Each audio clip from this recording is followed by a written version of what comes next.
আজ আমি চলে এসেছি উত্তর 24 পরগনার নৈহাটির কাঁঠালপাড়ায়। আর এখানেই বসতবাড়ি ছিল বন্দে মাতরমের স্রষ্টা ঋষি বঙ্কিমচন্দ্রের। আজ আমরা দেখব এবং জানব তার এই বসতভিটের বিভিন্ন অংশ।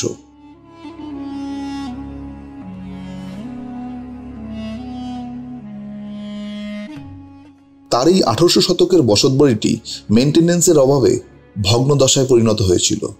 পরবর্তীকালে রাজ্য সরকারের অনুপ্রেরণায় পুনঃসংস্করণ করা হয় পূর্বের রূপটিকে মাথায় রেখে।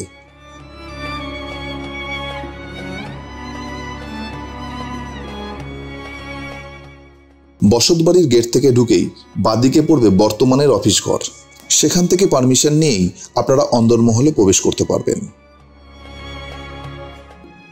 প্রথমেই পড়বে ফুল গাছের বাগান, তারপরে একটি বিশাল কমিউনিটি হল। এখানকার আধিকারিকদের কাছ থেকে জানতে পারি এই কমিউনিটি হলটা আগে ছিল না।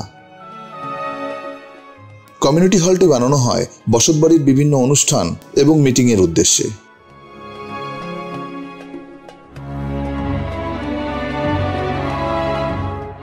উত্তর 24 পরগনা নৈহাটি শহরে কাঁঠালপাড়া গ্রামে এক গোড়া বাঙালি ব্রাহ্মণ পরিবারে 1838 সালের 26শে জুন জন্মগ্রহণ করেন বঙ্কিমচন্দ্র চট্টোপাধ্যায়। পিতা যাদবচন্দ্র চট্টোপাধ্যায় এবং মাতা দুর্গা দেবীর তৃতীয় এবং কনিষ্ঠ সন্তান ছিলেন তিনি। এই যে স্থানটিকে দেখতে পাচ্ছেন, এই স্থানেই বঙ্কিমচন্দ্রের জন্ম হয়। পূর্বে এই স্থানটিতে তাদের পরিবারের আতুরঘর বা প্রসব ঘর ছিল।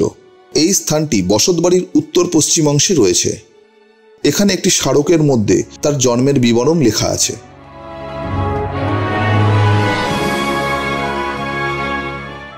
এরপর অন্দরমহলে প্রবেশ করলে এই বাড়ির প্রধান আকর্ষণীয় কেন্দ্রবিন্দু দোতলায় অবস্থিত বঙ্কিমচন্দ্র চট্টোপাধ্যায়ের শয়নকক্ষটি দেখতে পাবেন। বঙ্কিমচন্দ্র চট্টোপাধ্যায়ের কাঠের খাট, আলমারি, প্রিয় দেয়ালঘড়ি সংরক্ষিত আছে এই ঘরটিতে। ভেতরে ছবি তোলা নিষেধ, তাই সবকিছু দেখাতে পারলাম না। বাইরের দেয়ালে টানানো আছে ওনার স্ত্রী রাজলক্ষ্মী দেবীর কালো সাদা ছবি। এই বসতবাড়ির বাকি ঘরগুলিকে বঙ্কিমচন্দ্রের সংগ্রহশালা হিসেবে পরিণত করেছেন এখানকার আধিকারিকরা। বলে রাখা ভালো, এখানে ফটোগ্রাফি বা ভিডিওগ্রাফি করতে গেলে এখানকার আধিকারিকদের কাছে নির্দিষ্ট ফর্ম ফিল আপ করে 2000 টাকা অনুদান দিতে হবে। বঙ্কিমচন্দ্র চট্টোপাধ্যায় ছিলেন একজন লেখক, কবি এবং সাংবাদিক। তিনি ছিলেন বন্দে মাতরমের রচয়িতা। 1875 সালে দেশমাতাকে উদ্দেশ্য করে তিনি এই গানটি রচনা করেছিলেন। যখন ব্রিটিশদের বিরুদ্ধে লড়েছিল গোটা সমাজ, তখন ওই একটা শব্দ বন্দে মাতরম যেন বিপ্লবীদের মনের জোর বাড়িয়ে ইংরেজ সাহেবদের দিন ফুরিয়ে আসার ইঙ্গিত দিত। পরবর্তীকালে 1882 সালে আনন্দমাঠ উপন্যাসে কবিতাটিকে অন্তর্ভুক্ত করা হয়। তারও অনেক পরে কবিতাটি গান হিসাবে আমাদের কানে আসে। বসতবাড়ির দক্ষিণ দিকে রয়েছে বৈঠকখানা, যেখানে সেই সময় বিভিন্ন গণ্যমান্য ব্যক্তিদের নিয়ে বসত বঙ্গদর্শনের মজলিস, বলা ভালো সাহিত্যের আড্ডা। এই আড্ডায় উপস্থিত থাকতেন বঙ্কিমচন্দ্র চট্টোপাধ্যায়, সঞ্জীবচন্দ্র চট্টোপাধ্যায়, হরপ্রসাদ শাস্ত্রী, নবীনচন্দ্র সেন, দীনবন্ধু মিত্র, অক্ষয় কুমার সরকারের মতন ব্যক্তিবর্গরা। বৈঠকের পাশেই রয়েছে বঙ্কিমচন্দ্রের লেখার ঘর, যেখানে প্রবেশ করলে দেখা যায় সাহিত্য সম্রাটের নানা পুঁথিপত্র। রয়েছে একটি কাঠের টেবিল, চেয়ার, যেটির ওপরে বসে তিনি এই সব অমর সাহিত্য সৃষ্টি করে গেছেন। হ্যাঁ, এই ঘরটিতে বসেই তিনি বন্দে মাতরম কবিতাটি লেখেন।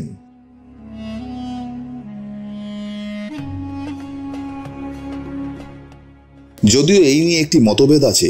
অনেকে মনে করেন চুঁচুড়ার একটি বাড়িতেই বন্দে মাতরম রচনা করা হয়।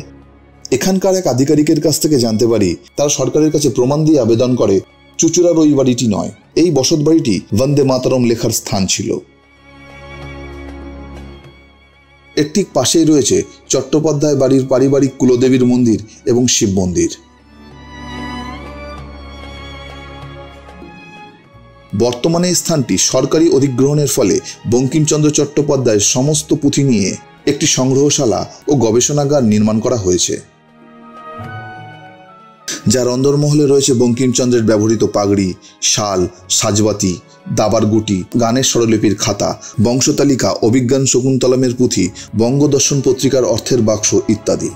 10 টাকা টিকিটের মূল্যে এখানে প্রবেশ করতে পারবেন, তবে ছবি তোলা বারণ। 1872 সালে বঙ্গদর্শন প্রকাশ হয়েছিল বঙ্কিমচন্দ্রের এই বাড়িতে থাকাকালীনই।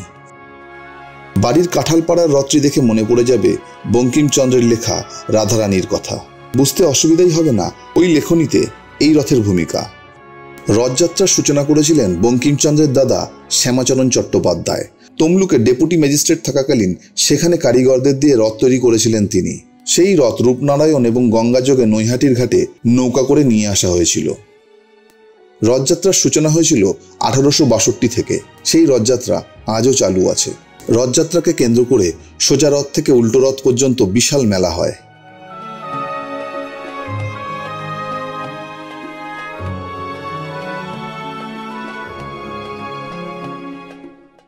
উল্লেখ্য 1862 সালেই রথযাত্রার দিনই শুরু হয় শিয়ালদহ থেকে রানাঘাট ট্রেন চলাচল।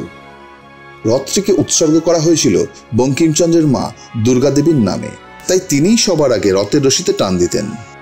পরবর্তীকালে বঙ্কিমচন্দ্রের লেখা বন্দে মাতরম সারা ভারত জুড়ে লেখকদের জন্য একটি অনুপ্রেরণা প্রদান করেছিল।